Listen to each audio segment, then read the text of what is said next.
The Last Unicorn is a really fascinating film with a unique melting pot of artistic backgrounds. I may be biased because of my favoritism. This is my favorite book, but I also think that this is a gorgeous film with a fantastically bizarre origin. Here we have an American movie, which is based off the book written by Peter Beagle in the 60s, animated in Japan, based off of English folklore with a London-based musical score by the band America in the 80s, which, as you can imagine, can make for a wonderfully unique final product. In this movie, we follow a unicorn who's learned that she is the last of her kind. Wanting to know what happened to the rest of her species, she goes on a quest to find the rest of her people. Along the way, she befriends a fraud magician named Smendrick and a jaded outlaw named Molly. During her journey, she learns what it means to be human and develops the capacity for empathy and love and realizes that this is just as important as freeing the unicorns.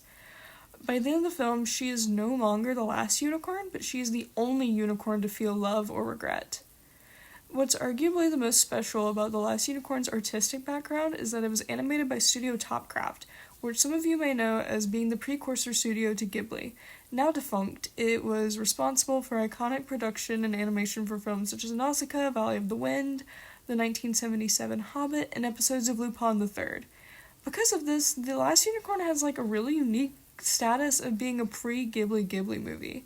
The Last Unicorn has a strange casserole of origin, but ultimately the film's production elements come together in an amazing way that contributes to the one-of-a-kind design within the film.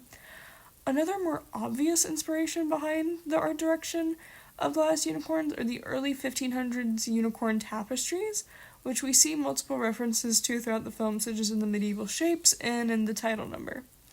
The unicorn in this film doesn't have a name, but she appears both as the mythological unicorn and as a human woman, who Schmendrick calls Amalthea. The unicorn in her true form is nimble and quick, with feathered hair and doe-ish features. Her legs are so thin that they kind of suggest a certain delicateness to her.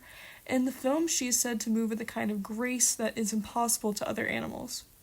When compared to the real horses seen in the beginning of the movie, the unicorn feels more ethereal and kind of mythical.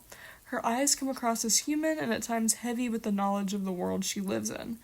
The unicorn is also very vain, which we see earlier with the personified eye style. Amalthea as a person also easily demonstrates the unicorn's otherworldliness. Unlike the other human characters in the film, she appears with a scar where the unicorn's horn once was.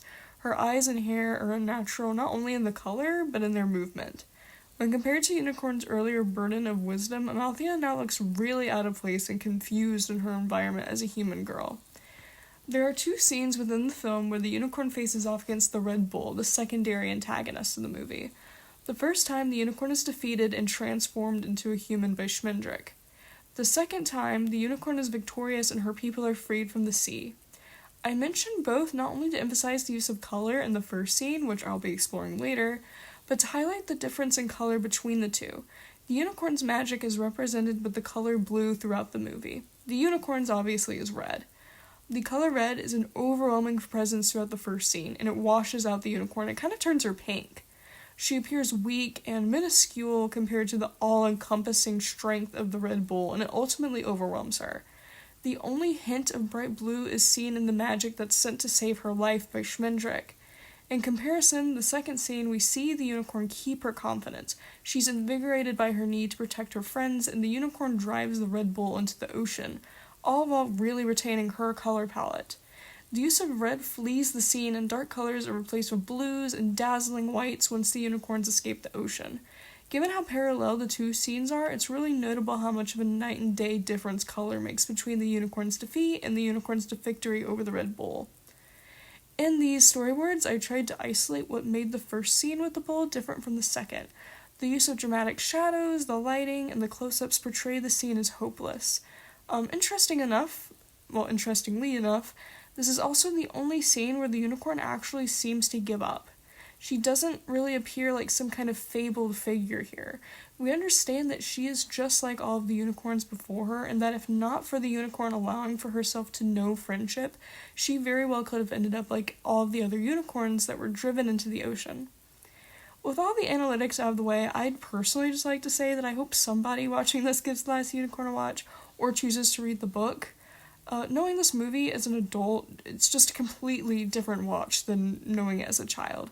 Even though I've always loved it, at times the world can feel like such a burden, but The Last Unicorn is a really wonderful story when you need to be reminded of why humanity matters. Thank you for watching!